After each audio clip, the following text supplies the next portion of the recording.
Please subscribe my channel. हम शिव को पहचाने तो लोग कहते हैं संसार बुरा है, लोग कहते हैं जगत बुरा है, लोग कहते हैं ये बुरा है, लोग कहते हैं वो बुरा है। हम कहते हैं आप अच्छे बन जाओ तो पूरा जगत आपको अच्छा दिखने लगेगा। आपके अंदर शिव होगा तो पूरा संसार शिवमय नजर आए। अच्छा बोलो मेरी जीजियों, उत्तर देना थोड़ा सा, बिहार की मेरी जीजियों उत्तर देना। छोटी सी कन्या में देवी का दर्शन करते हो कि नहीं करते हो? जम के बोलो, करते हो। नवरात्रि में कन्या भोज कराते हो, कन्या का पूजन करते हो, ठीक है। अब छोटी सी कन्या में तुमने देवी का दर्शन किया,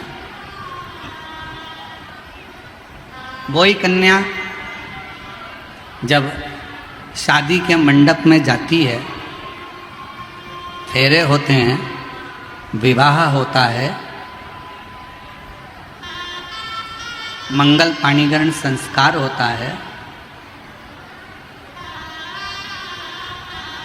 दुनिया का सबसे पहला विवाह, दुनिया का सबसे पहला विवाह मंडप में किसका हुआ था? तो आप उत्तर दे सकते हो, शंकर और सती का हुआ था। शिव और सती का सबसे पहला विवाह शिव और सती का हुआ। उसके बाद में फिर राम जी का विवाह, फिर कृष्ण जी का विवाह, नारायण जी का विवाह, ब्रह्मा जी का विवाह, ये सब विवाह के क्रम बाद में। अब शिव जी का विवाह सबसे पहले हुआ। शंकर भगवान ने मां सती को वचन दिया, सती जब एक लड़की एक लड़के के साथ पाणी ग्रहण संस्कार में बैठेगी, उसका मंगल विवाह हो रहा होगा, उस समय पर लड़का और लड़की दोनों शंकर और पार्वती का स्वरूप होंगे। ये शिव ने कहा।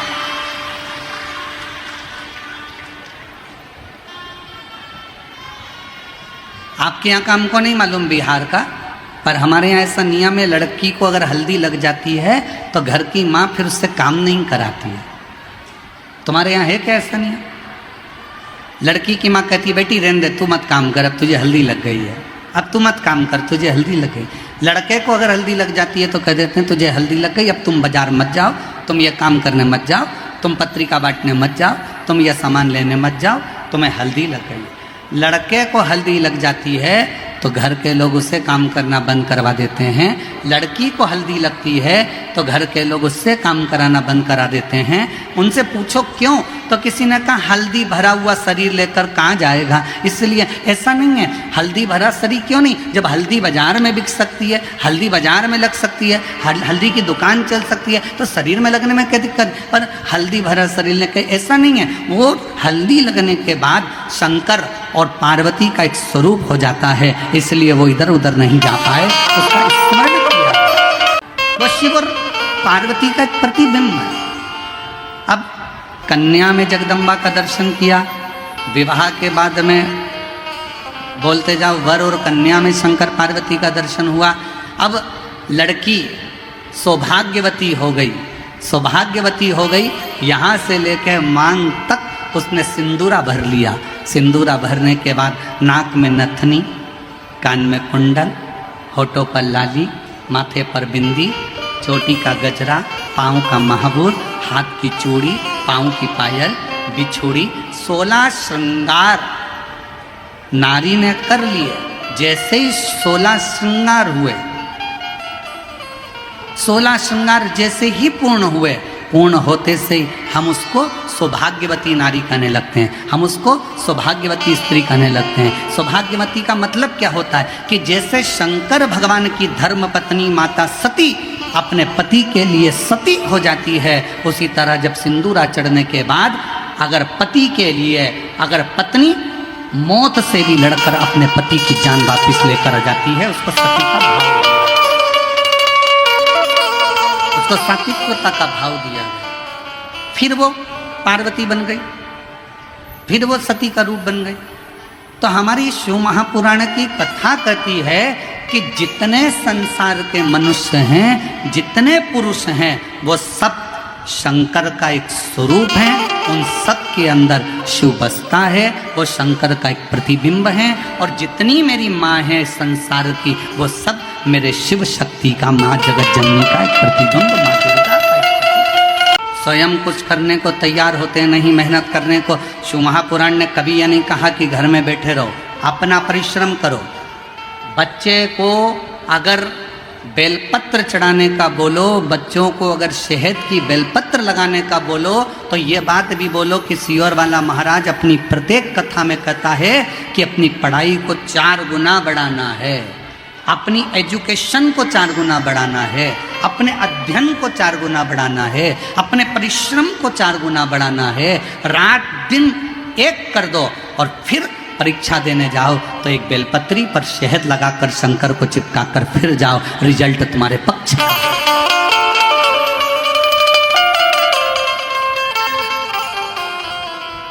अब दुनिया के लोग तो आधी बात बताते नहीं कि मिश्रा जी ने कहा है बेलपत्री पर शहद लगाओ, पर उन्होंने मिश्रा जी ने जो कहा कि मेहनत भी तो करो, परिश्रम भी तो करो।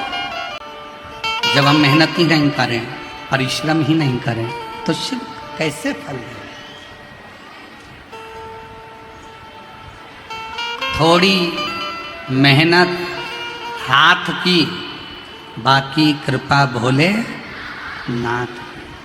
थोड़ी सी मेहनत, थोड़ा सा संघर्ष। सीए की पढ़ाई कर रहे हो, इंजीनियरिंग की पढ़ाई कर रहे हो, डॉक्टर की पढ़ाई कर रहे हो, आईपीएस ऑफिसर बनने के लिए तैयारी कर रहे हो, खूब पढ़ो। ये कभी मत सोचना कि मैं बन ही नहीं सकता। दुनिया की ऐसी कोई कुर्सी नहीं, कोई सिंहासन नहीं जिस पे तुम नहीं बैठ सकते। बस तुम्हारे अंदर का जुनून जागना चाहिए और तुम्हारे अंदर का विश्वास जागना चाहिए। उस सिंहासन पर तुम बैठ कर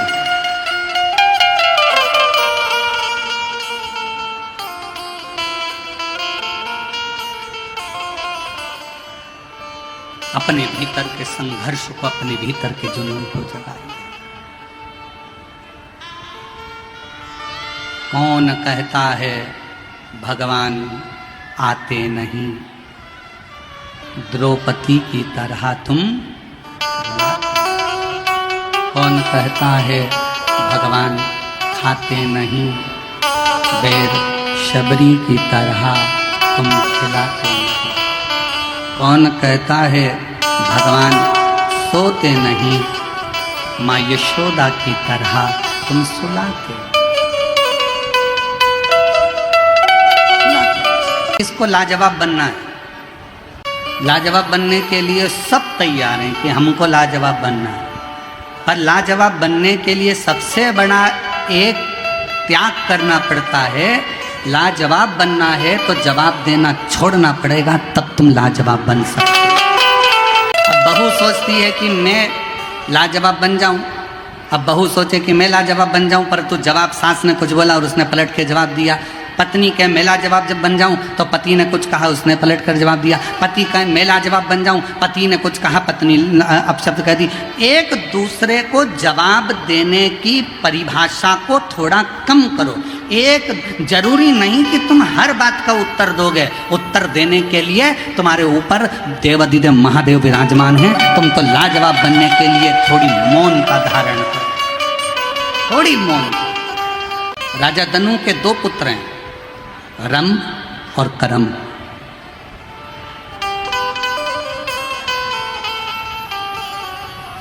दोनों तप करने गए,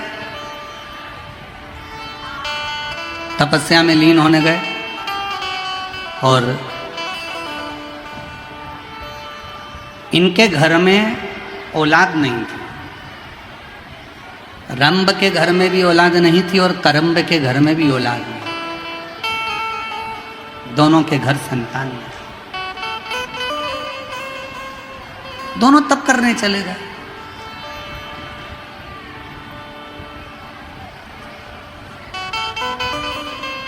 उन्होंने सोचा पृथ्वी पर अगर तप करेंगे तो ये पशु पक्षी, ये मक्खी मच्छर वायुचर ये परेशान करेंगे, तो इन्होंने सोचा कि एक काम करते हैं, पानी के अंदर बैठकर तप करते हैं।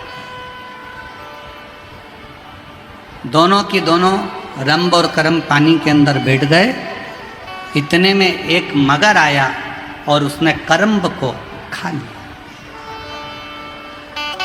एक भाई मर गया, करम्ब मर गया, अकेला रंभ बचा। और रंभ को मालूम पड़ा कि मेरे भाई करम्ब को मगरमच्छ खा गया, क्या करा जाए। अब इसने पानी में तप करना बंद करा, पृथ्वी पर बैठकर तप करना प्रारंभ करा, आसपास अग्नि लगा ली और बैठ गया तप करने के लिए। तप करता गया करता गया करता गया करता गया, तप इतना तीव्र कर लिया कि आखिरी में ब्रह्मा जी को आना पड़ा और ब्रह्मा जी को पूछना पड़ा कि यह बताओ कि तुम्हें चाहिए क्या।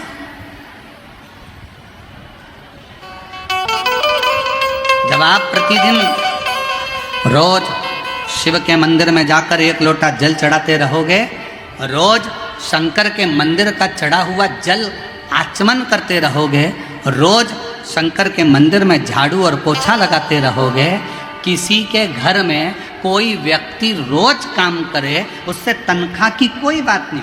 तुम्हारी दुकान पर कोई व्यक्ति आए, रोज काम करे रोज काम करे रोज काम करे, तनख्वाह की बात नहीं हुई, तुमने तो रोज काम करवाया, तो धीरे धीरे तुम्हारे मन में भाव उत्पन्न हो जाता है। ए बेचारा चाय ला कर देता है, ए बेचारा झाड़ू लगा देता है, मेरी दुकान खोल देता है, तो तुम्हारे मन में भाव आएगा। तुम क्या करोगे, उसको चाय पिलाना चालू करोगे। फिर तुमने सोचा ले 10 रुपये रख लिया कर रोज, 50 रुपये रख लिया कर रोज। सेठ जी ने 50 रुपये देना चालू कर दिया। तनख्वाह की कोई बात नहीं है, ये तो बेचारा ऐसी ओटले पर बैठा था और इसने काम करना चालू करा। सेठ जी झाड़ू लगाना चालू करी, सेठ जी की दुकान पे चाय ला कर दी, सेठ जी का सारा ऑफिस साफ कर दिया, तो सेठ जी के अंदर दया प्रकट हो गई। उसने 25-50 रुपये तनख्वाह के देना चालू कर दिया। उसी तरह जैसे तुम शंकर जी के मंदिर में जाओगे, उनके मंदिर में झाड़ू लगा रहे हो, पोछा लगा रहे हो, जल चढ़ा रहे हो, उसकी ज्वारी लगा रहे हो, उसका श्रृंगार कर रहे हो, आचमन कर रहे हो जल का, तो एक ना एक दिन भगवान शंकर के मन में भी आ जाता है कि इसको तनख्वाह कुछ ना कुछ देना चाहिए, इसको कुछ ना कुछ देना। और तेरे मंदिर में आना मेरा काम है, मेरी बिगड़ी बनाना तेरा काम, तेरी चौखट पर मैं आ ही गया, मुझे दर्शन दिखाना तेरा। एक पत्र है, नम्रता सिंह, कौशल सिंह, ग्राम लाभा, जिला कटिहार, जिला कटिहार, ग्राम लाभा। पत्र को आप लोग LED पर पढ़ सकते हैं, आस्था चैनल पर पत्र को पढ़ सकते हैं। नम्रता सिंह, कौशल किशोर सिंह, ग्राम लाभा, जिला कटिहार से हैं। कहीं बैठे हों और बच्चा आया हो साथ में तो उसको ला सकते हैं। मेरी शादी 2015 में हुई, मेरा पहला पुत्र 2016 में हुआ। जन्म के होते से ही उसके दिल में छेद था, उसके दिल में छेद था। डॉक्टरों को दिखाने के पश्चात 1 महीने का दवाई दी है और उन्होंने बोला इसे खाकर अगर कोई सुधार नहीं आया तो ऑपरेशन करना होगा। उसका इलाज कलकत्ता के रविंद्रनाथ टैगोर अस्पताल में चल रहा था। मैं बाबा की कृपा का क्या बखान करूं गुरुदेव, बाबा से क्या बोलूं। दवाई लेते लेते लेते लेते 2016-17 इससे निकलते चले गए पर ठीक नहीं हुआ, उसका दिल का छेद भराया नहीं। तब एक बार चैनल बदलते बदलते आपकी कथा मेरे को समझ में आई और मैंने कथा पर विश्वास किया। गुरुदेव, मैं उस बच्चे को 2016 से ऐसे संभालती जैसे कांच का सामान होता है गुरुदेव, क्योंकि डॉक्टर ने कहा था इसका दिल का छेद नहीं भराया तो इसको बहुत संभाल कर रखना पड़ेगा। डॉक्टरों को जगह जगह जाकर दिखाया, कोई आराम नहीं लगा गुरुदेव। समय निकलता गया, तब एक बार हम मन में विचार करें कि अब करें तो करें क्या। हमने बाबा का 1 लोटा जल अपने बच्चे को पकड़ाया, शिवजी के मंदिर ले जाना चालू करा।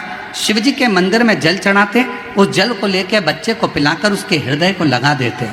बाबा एक बेलपत्र बच्चे को नंदी के पास बिठाकर खिला देते।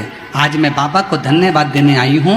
दूसरी बार जब हम वापिस कलकत्ता के हॉस्पिटल में दिखाने के लिए पहुँचे तो डॉक्टरों ने कह दिया अब तुम्हारे बेटे का जो दिल में छेद था वो भरा गया है, ऑपरेशन की जरूरत नहीं है,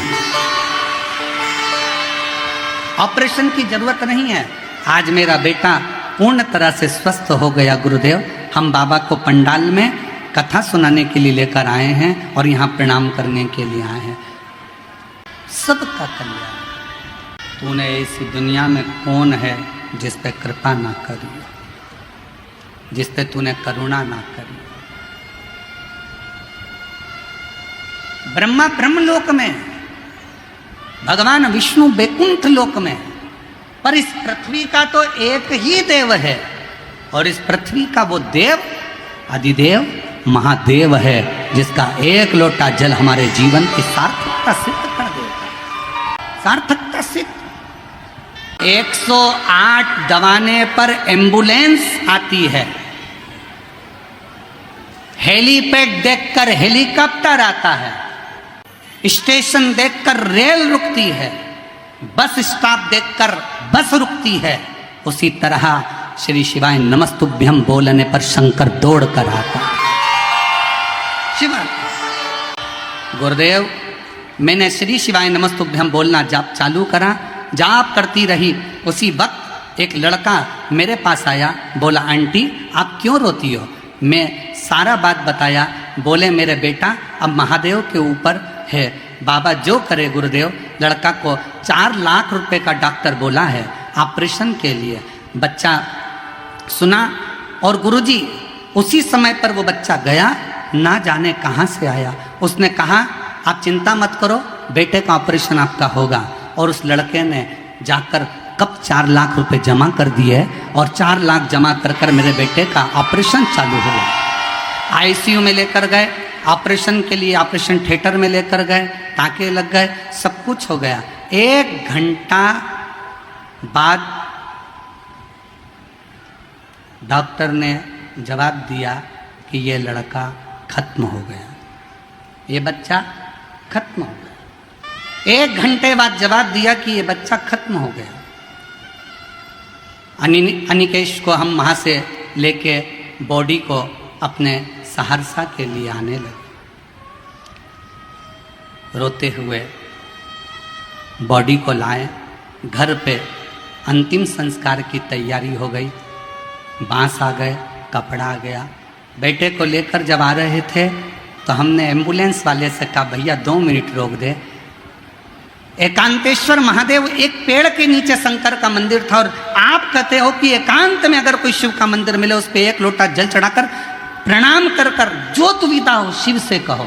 हमने मंदिर रुकवाया, बेटे की बॉडी छोड़ मंदिर में बोतल में जल था चढ़ाया, लाकर बेटे के शरीर पर लग दिया।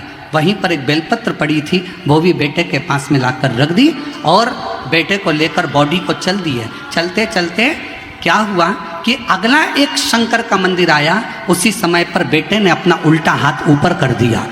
बेटे ने अपना उल्टा हाथ ऊपर करा और अनिकेश का हाथ जैसे उठा दिया, तुरंत एम्बुलेंस सहरसा की तरफ मोड़ दिया। सहरसा में कोई डॉक्टर फिर नहीं लिया, भर्ती पटना गए, लेकिन वहीं भी पटना में जाकर भर्ती नहीं ले रहे थे, पैसा बेकार जाता ये बोल रहे थे। गुरुजी ज़बरदस्ती हम लोगों ने भर्ती करा। रोज़ मंदिर जाती, प्रणाम करती, 1 लोटा जल बाबा को चढ़ाती और उसी बीच में मेरी देवरानी सीहोर गई, रुद्राक्ष लाई, जल चढ़ाकर बाबा का बेटे को लगाती। आज मेरा बेटा बाबा की कृपा से अंतिम संस्कार का सामान तो वापिस गया और मेरा बेटा आज वापिस। जब आप मुख से श्री शिवाय नमस्तुभ्यम का उच्चारण करते हो, शिव तुम्हारे करीब में आता है, शंकर नजदीक। Please subscribe my channel.